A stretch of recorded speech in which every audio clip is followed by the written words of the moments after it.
We're only 5 hours and change away from tip-off between the Houston Rockets and the Los Angeles Lakers, and the Lakers haven't played since Saturday. Meanwhile, the Rockets have just 48 hours to regroup after being taken to the brink by the OKC Thunder in a 7-game slugfest. Jackie, are you more or less confident in the Rockets after their play in the first round? Well, there's one portion of the Rockets that I'm much more confident about, and that's their defense, George. Who would have guessed that the Houston Rockets would be the answer to the question, who had the best defensive rating in a series in the bubble so far? That was the answer for the Houston Rockets. I still have some concerns about James Harden and, for that matter, Russell Westbrook in terms of how they manage in crunch time. Can they close the deal? You know, Zach Lowe has a wonderful story about Harden on our site today. And one of the things he talked about was elimination games. James Harden in those games averaged over 5 turnovers a game. People are so focused on his shooting. I'm more focused on, can you take care of the ball for both of those guys? Yeah, you know, George, what Jackie said is absolutely correct. Defensively, they've been fantastic, and they've managed to play bigger than what their size is. Now, it can go two different ways against the Lakers. On the one hand, Anthony Davis is way more talented than Steven Adams, so stopping him is a lot harder. On the other hand, we've seen Anthony Davis kind of fall in love with his mid-range, mid-post game, and that kind of plays into what Houston wants to do defensively. So I think one of the things for the Lakers is the ability to maintain identity. I think that's what this battle of this series is going to be. Who is going to be able to impose their identity on the face of this series more?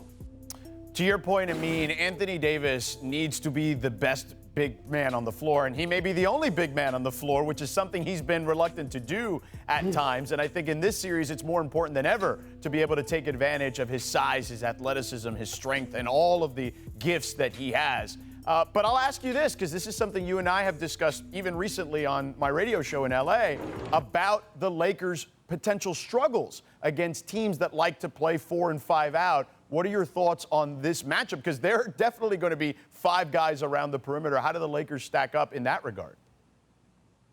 Yeah, that's the imposing of identity thing I was talking about. The idea is that if you look at the Lakers, the games they lost or were close losses for them during the regular season, particularly from March and before, is any team that spread the floor, any team that had 5 guys on the perimeter, either their big was a 3-point shooter or their big was a guy who initiates a lot of offense from the top.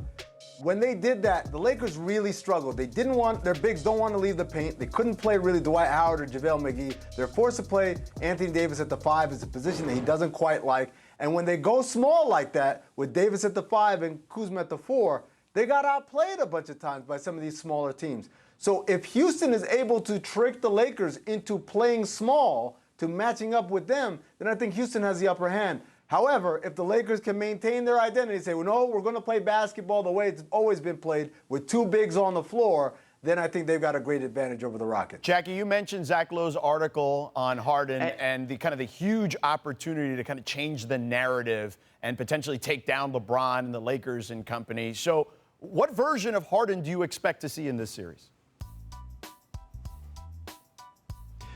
Well, it's got to be the Harden that scores 28, 30 points a game. They need that from him. But I do think it's interesting what Amin is discussing here in terms of whether Frank Vogel will blink and stick with his regular lineup, which gets JaVale McGee minutes and Dwight Howard minutes and those guys, or if he does go small. So that's why even we talk a lot about Harden and Westbrook, the guy we should really be focusing on in this series is P.J. Tucker.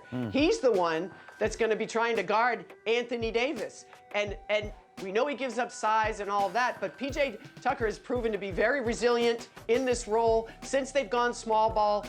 He's been a very central part to them. He benefited the most of anybody from this pandemic because he was exhausted just before we stopped play, and now he's rested up and ready to take on these big Jackie, fellas. I'll give you one more X-Factor name, a guy you know very well, Jeff Green. He's been playing lights out. His ability at 6'9" to play as a big but shoot threes as well as he has, that's a game changer for the Rockets as well. All right, coming up. I agree. Jeff Green has had, I can't count how many plays.